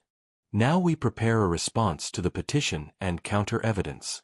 The trial is scheduled for 3 weeks from today. Until then, I advise you to limit your contact with Quentin and Avery as much as possible. Anything you utter can be used against you." I agreed, though the very notion of having to hide from my own son was humiliating. The following day, news of the lawsuit appeared in the local publication. The headline read, "Family Drama, Son of Famous Inventor Sounds Alarm About Father's Mental Health." The article cited sources close to the family discussing my growing isolation and paranoid beliefs about being watched. Leaving the house became a significant challenge. Everywhere I went, I felt gazes, pitying, curious, judgmental. Individuals I had greeted on the street for years were now crossing the road or approaching me with exaggerated concern. "How are you today, Mr. Witherspoon? Do you require any assistance?" Even Ruth, my loyal housekeeper, became an object of interest. Neighbors stopped her on her way to work, asking her for specifics about my conduct. Then one day, she received a call from Avery herself, offering her a substantial amount of money for truthful testimony about Mr. Witherspoon's eccentricities. "I told her to go to hell," Ruth reported, dusting the bookshelves indignantly. "She offered me money." "Can you imagine?" "As if I would betray you." "You could," I remarked. "It would significantly improve your financial standing." "I've learned one crucial lesson in 25 years as a housekeeper, Mr. Witherspoon," she stated, straightening up. "Money comes and goes, but your reputation and self-respect remain with you for the rest of your existence." Her loyalty was like a beacon in the darkness of intrigue and manipulation that surrounded me. Adrian worked tirelessly to accumulate evidence and testimony in my favor. Professor Norton provided an affidavit of our academic collaboration, attesting to my mental clarity and capacity for complex analytical work. My financial advisor documented that all my investment decisions were measured and rational. But our greatest stroke of luck came from an unexpected source. A former legal firm colleague of Avery's, having heard about the case from the newspapers, contacted Adrian. It turned out that Avery wasn't merely dismissed, as Quentin claimed. She was requested to resign after it was discovered that she had systematically overcharged clients, appropriating the difference. The scandal was suppressed so as not to damage the firm's reputation. But the fact remained that my daughter-in-law was dishonest. "That might explain their financial difficulties," Adrian stated, "and their insistence on controlling your money. If Avery can no longer work in prestigious firms due to her tarnished reputation, they require a new source of income." "Did Quentin know about this?"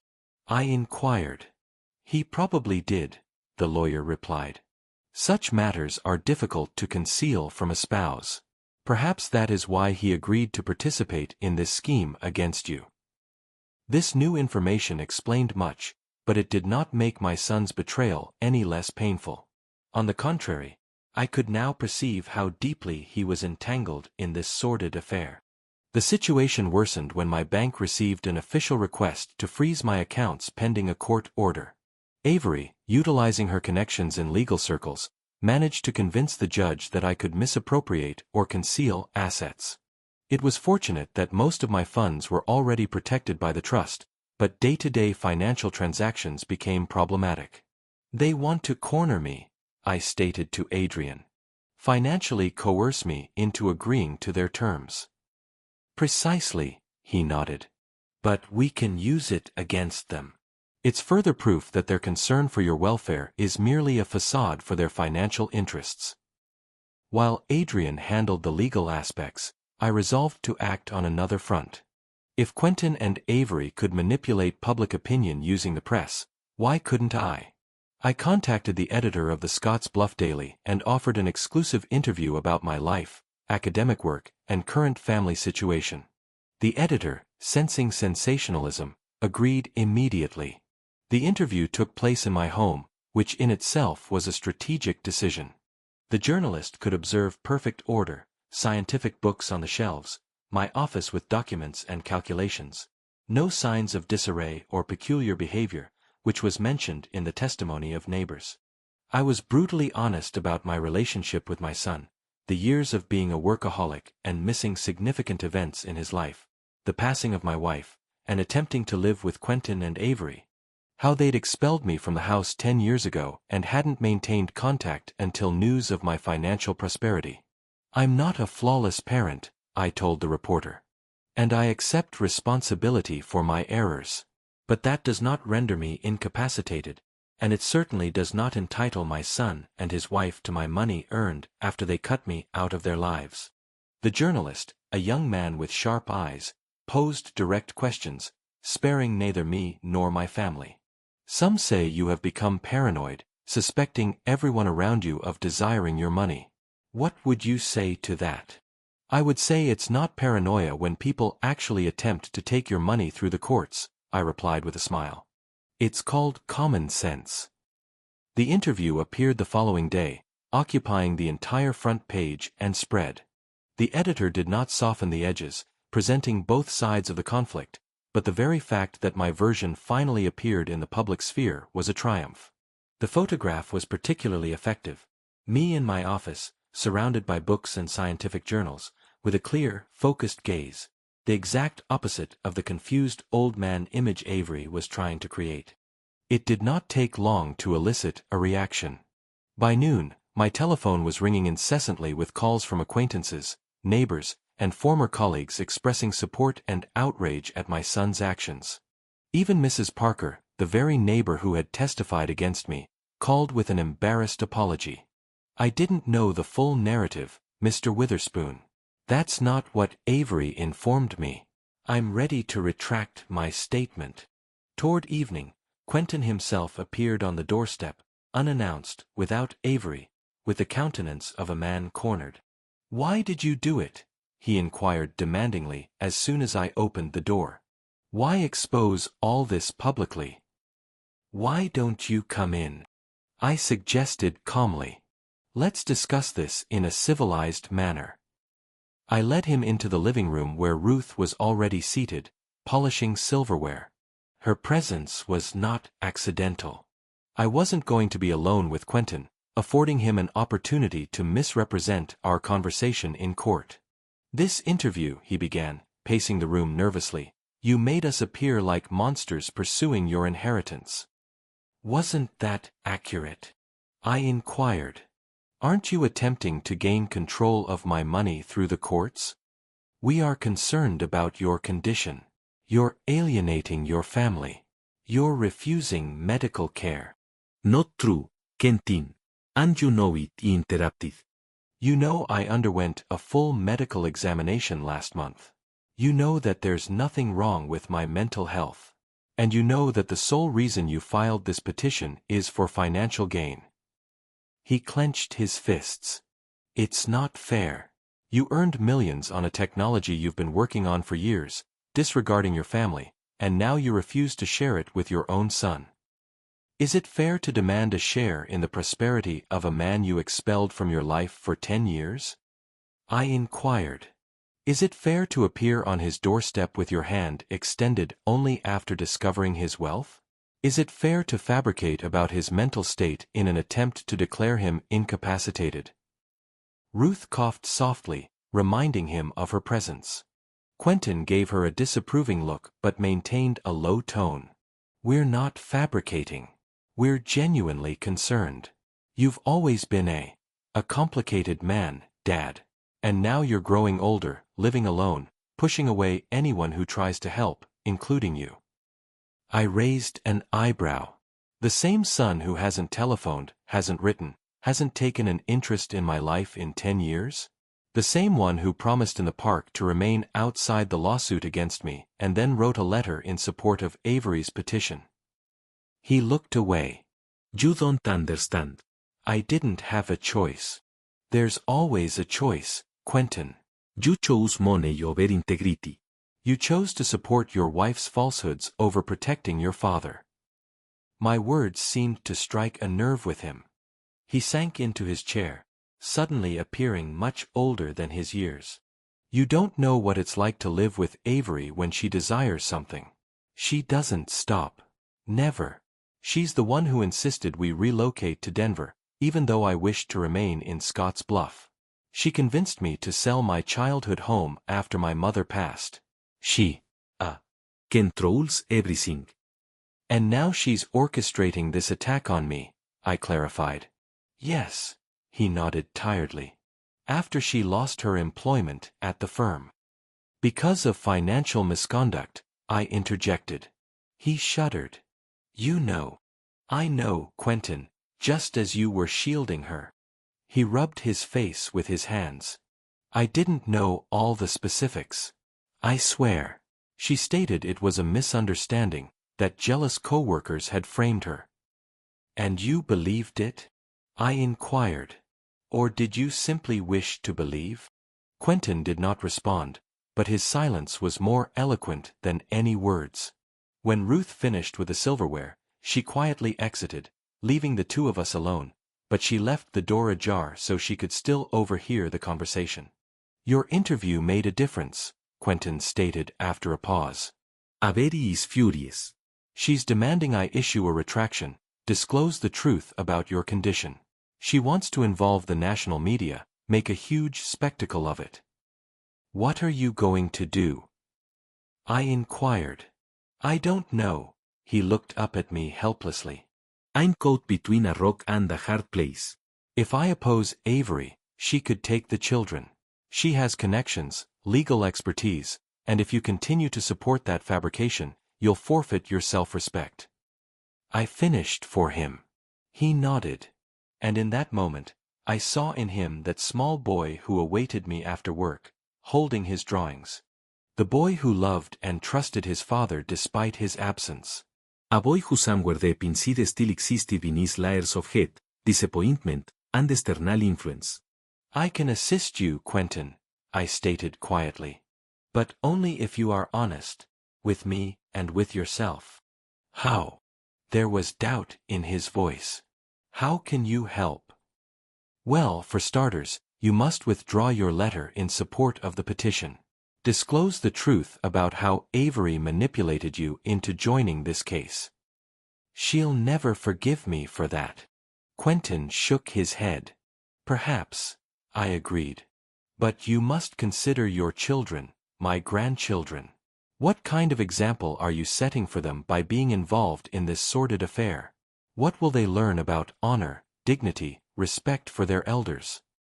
He was silent, contemplating my words. I continued. I do not demand that you destroy your marriage, but you must find the fortitude to oppose your wife's misguided decisions. Remember what it means to be a man, not a pawn. Quentin flinched at those words, but he did not object. There was something new in his eyes, a glimmer of resolve I had never witnessed before. I'll contemplate it, he stated, rising. I require time. We have time, I answered. But not excessively. The court hearing is in 2 weeks. He nodded and headed for the exit. At the door, he turned around. You know what's ironic, Dad? All these years, I've accused you of choosing work over family, and now I'm choosing between money and you. It's not too late to make the correct choice, I stated. After he departed, I sat in silence for an extended period, reflecting on our conversation. Quentin's unexpected admission offered hope, but I was not naive. Avery would not retreat so easily, especially now that public opinion was beginning to shift in my favor after the interview. I telephoned Adrian and informed him of my son's visit. It could be a breakthrough if he does retract his letter, the lawyer stated. But I wouldn't rely on it. Avery will likely maintain control over him. What about the new information about her dismissal from the legal firm? I inquired. Could we utilize that in court? Already working on it, he replied. I'm gathering official documents and testimony. It would seriously undermine her credibility as a potential guardian. What about the request to freeze the accounts? I filed a motion to lift it as unwarranted. Given your impeccable financial conduct and the petitioner's obvious self-interest, we have a good chance. After the call, he walked out onto the veranda, gazing at the sunset over Scott's Bluff. The town seemed peaceful in the glow of the departing sun, so far removed from the storm raging in my life. Ruth came out next, holding out a cup of tea. Are you all right, Mr. Witherspoon? I'm fine, Ruth. I nodded. I'm just contemplating how strange life is. I spent my youth working, sacrificing my family for scientific discovery, and now in my old age, I have to contend with my son for the right to control the fruits of that labor. Life is seldom fair, she stated philosophically. But I believe that truth always triumphs. Perhaps not immediately, not effortlessly, but it does. I hope you're correct, I smiled. In any case, I'm not going to surrender without a struggle. They desire conflict. They'll receive it. That night, I could not sleep for an extended period, considering the next steps. Quentin could be the key to resolving the dispute, if he could find the strength to oppose Avery. But even if he didn't, I possessed my own advantages to utilize. I was awakened this morning by a call from Adrian. Mr. Witherspoon, y Avenues. I just received a fax from the court. Avery filed a supplementary petition seeking not only financial custody but also a compulsory psychiatric assessment with possible hospitalization. What? I could not believe my ears. On what grounds? She claims your interview demonstrates paranoid tendencies and dangerous delusions that pose a threat to you and others. I squeezed the telephone so tightly my fingers turned white. This is beyond the pale. She wants to confine me to a mental institution so she can have free reign of my money. It appears that way, Adrian agreed. But do not panic. It's a standard intimidation tactic. The judge is unlikely to grant such a motion without a serious medical justification, which she lacks. What do? We file a counter-motion presenting evidence of her bad faith, he replied. And I believe it's time to utilize our information about her dismissal from the legal firm. If she desires to play dirty, we will do the same. I agreed, though the very thought of my relatives attempting to institutionalize me for monetary gain was not only infuriating but deeply distressing. How far had we strayed from what it meant to be a family? In the middle of the afternoon, a courier arrived with an official notice of an upcoming psychiatric evaluation scheduled for the following week at the court's request. Even Ruth, usually calm and reserved, could not conceal her outrage. This is unheard of. How dare they? I looked at the document and made a decision. We're not on the defensive anymore, Ruth. It's time to go on the offensive. I immediately contacted Adrian and provided him with new directives. Collect all evidence of Avery's manipulation, file a countersuit for defamation and abuse of the judicial system, and engage the media to cover this egregious case.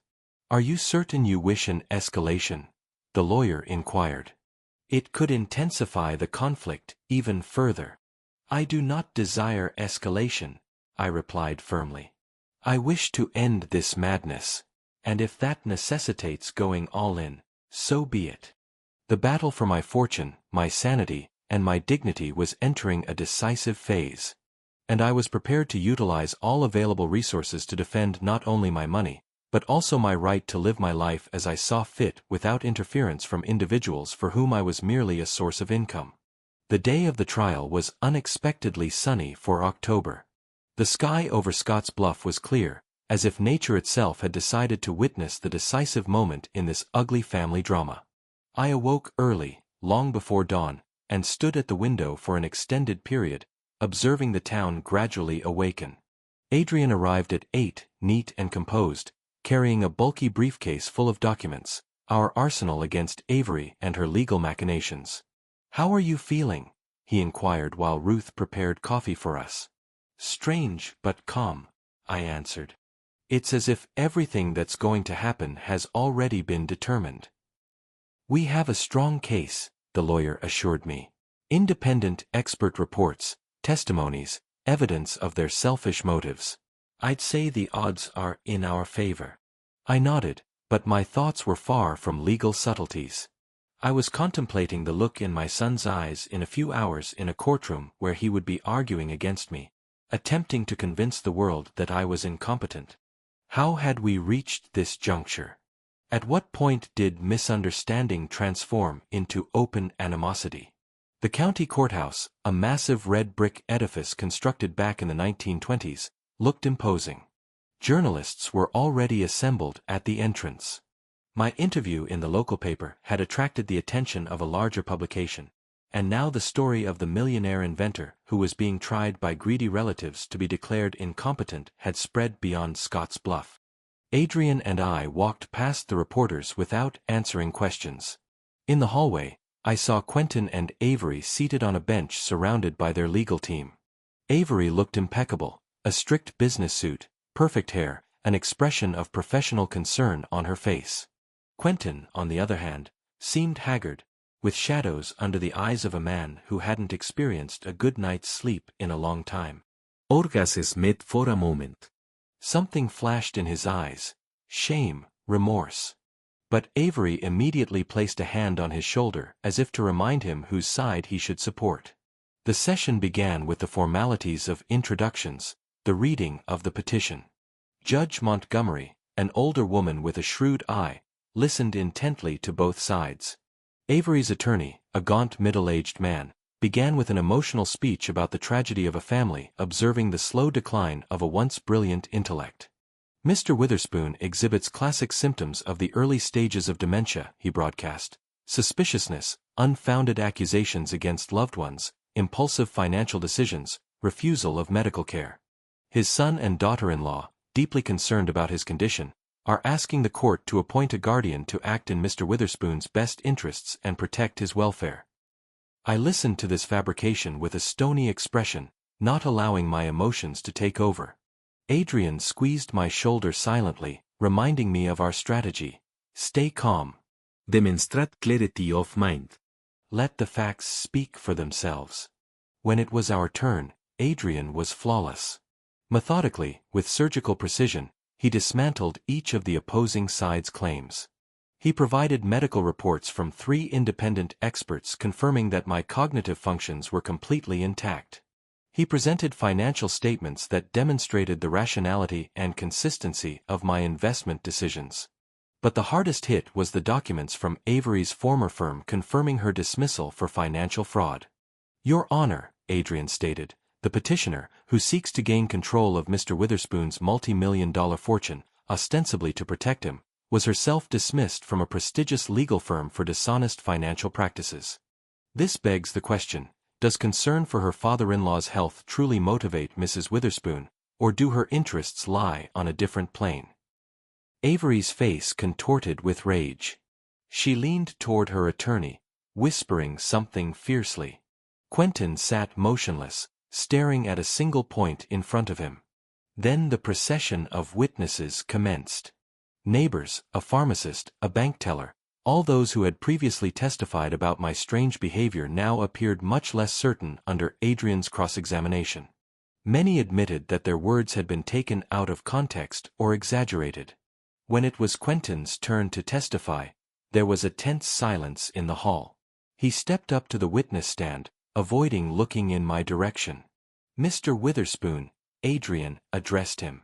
You claimed to be concerned about your father's mental health. When was the last time you had any contact with him before your recent visit demanding money? Quentin swallowed. We didn't maintain regular contact. Be more specific, please. When precisely? 10 years ago, he admitted quietly. 10 years.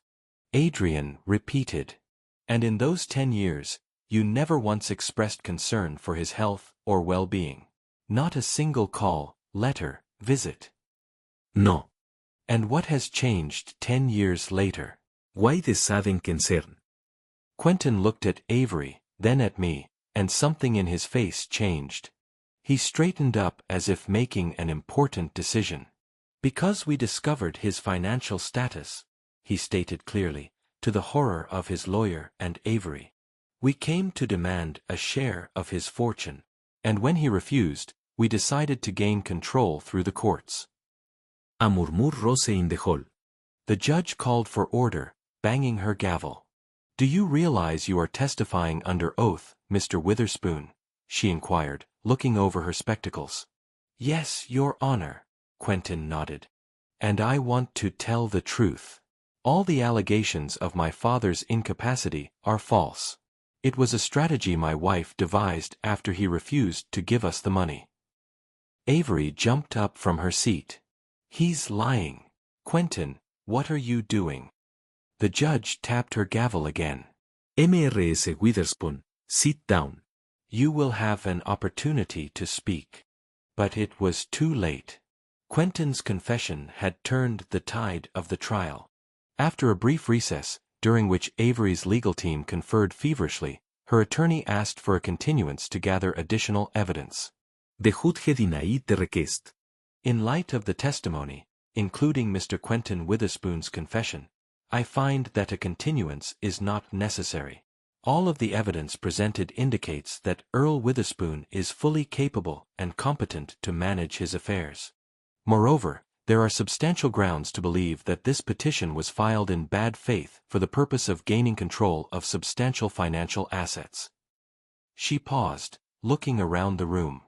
The petition to declare Earl Witherspoon incompetent is denied. In addition, I am forwarding the case file to the prosecutor's office to consider possible charges of perjury and abuse of the court system. The session ended, and reporters streamed into the room. Avery quickly slipped out a side door, surrounded by lawyers. Quentin remained seated as if unsure of what to do next. I walked over to him. Thank you for the truth. He looked up at me with tired eyes. It's the least I could do. It's probably too late though. It's never too late to do the right thing, I stated, quoting my own words to him earlier. Avery will never forgive me, he said with a bitter chuckle.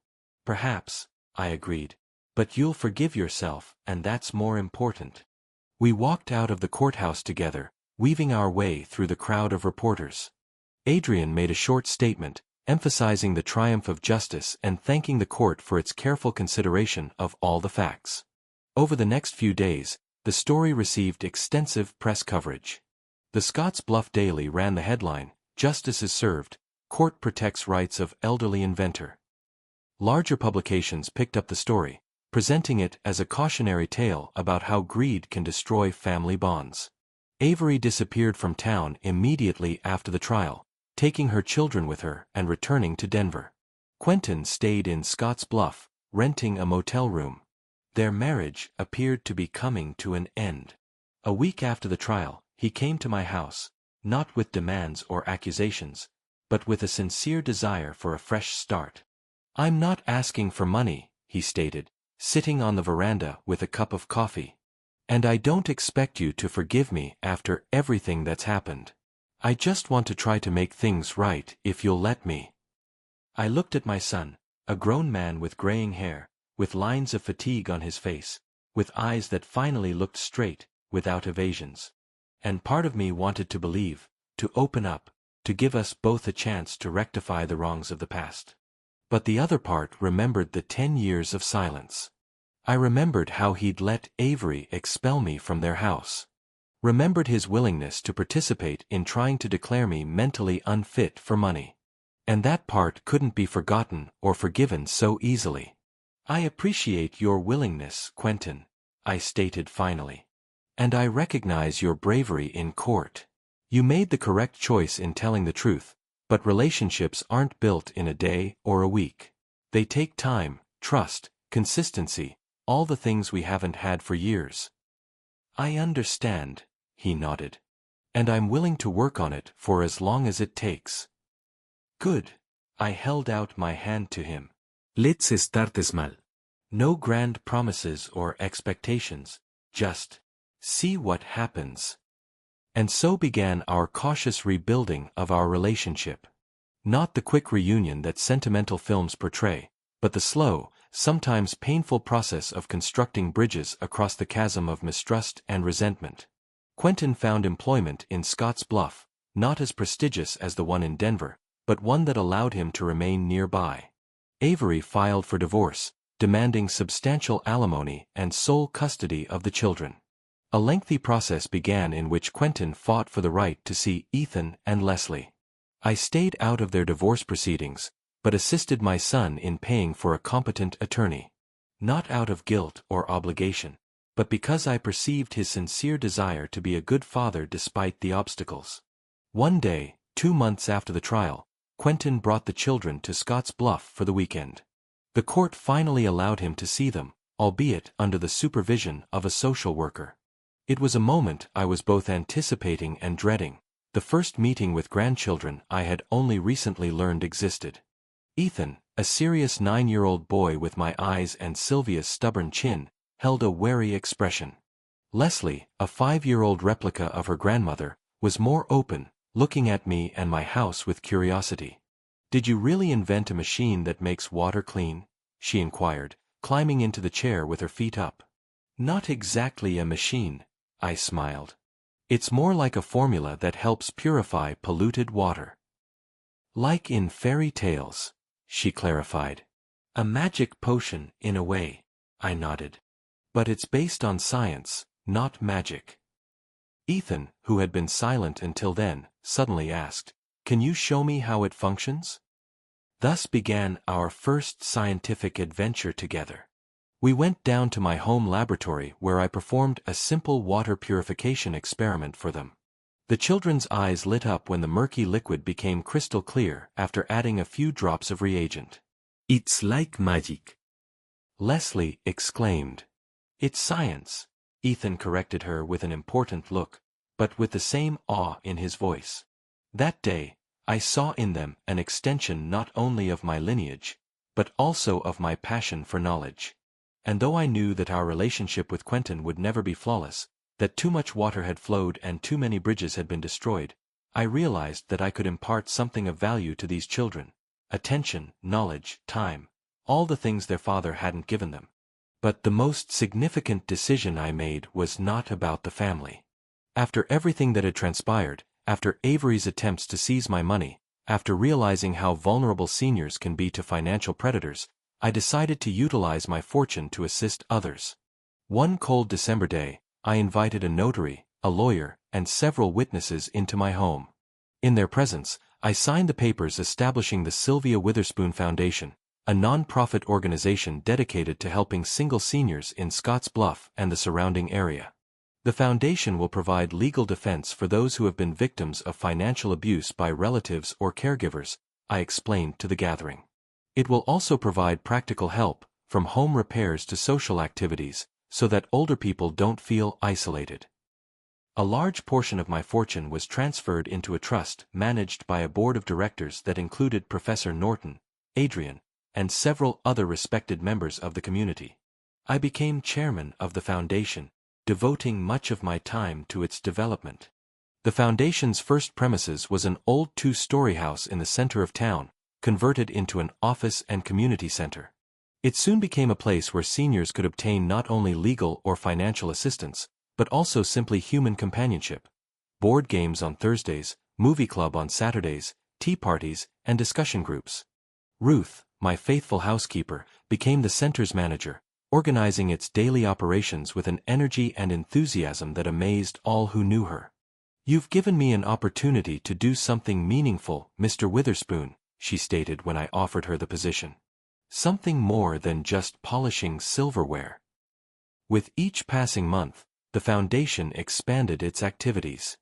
We initiated a home repair program where volunteers help seniors with limited resources maintain safe homes. We launched a grocery delivery service for those who could not shop independently. Organized legal clinics to protect them from fraudsters and unscrupulous relatives. Each successful project, each expression of gratitude from those we assisted, filled my life with new meaning. For the first time in many years, I felt that I was accomplishing something truly important, not only for myself but also for others. One evening as Quentin and I sat on the veranda watching the sunset, our new ritual that had emerged in recent months, he suddenly stated, "You know, Dad, I keep thinking about what Mom said before she passed." "What was that?" I inquired, surprised by this turn in the conversation. She stated, "The most important reactions don't happen in test tubes." At the time, I didn't quite grasp what she signified. But now, observing all you're achieving with the foundation, the individuals whose lives have been transformed because of you, I believe she would be very proud. I was silent, attempting to manage the sudden lump in my throat. She always believed in you more than you believed in yourself, Quentin continued. And you know what? She was correct. At that moment, gazing at the approaching lights of Scott's Bluff, I pondered the strange twists of destiny that had brought me here. About the years spent pursuing scientific recognition, about the money that arrived too late to mend things with my son, about Avery's attempt to seize control of my life from me, and about how all of these trials ultimately led me to creating something I could truly be proud of. I haven't completely forgiven Quentin. Some wounds are too profound to ever fully heal. And our relationship will never be as close as that of other fathers and sons. But we learn to coexist, to respect each other's choices, to find common ground through his children. My grandchildren, who now came to Scott's Bluff regularly, despite Avery's best efforts to limit their contact with me. As for money, I never gave Quentin the amount he and Avery had originally demanded. Instead, I established educational trusts for Ethan and Leslie to provide for their future without giving control of the funds to either their mother or father. Life at 72 has been fuller and richer than I could have imagined. Not because of the money, although it has certainly opened up new opportunities, but because of the realization that even the darkest moments can lead to unexpected discoveries. Not in the lab, but in the heart. Every morning, I still wake up at dawn the same way, watch the sun slowly rise over Scott's Bluff and think about Sylvia, about what she would say if she saw me now. Not the perfect husband or father I never became, but a man who had found the strength to start a new chapter.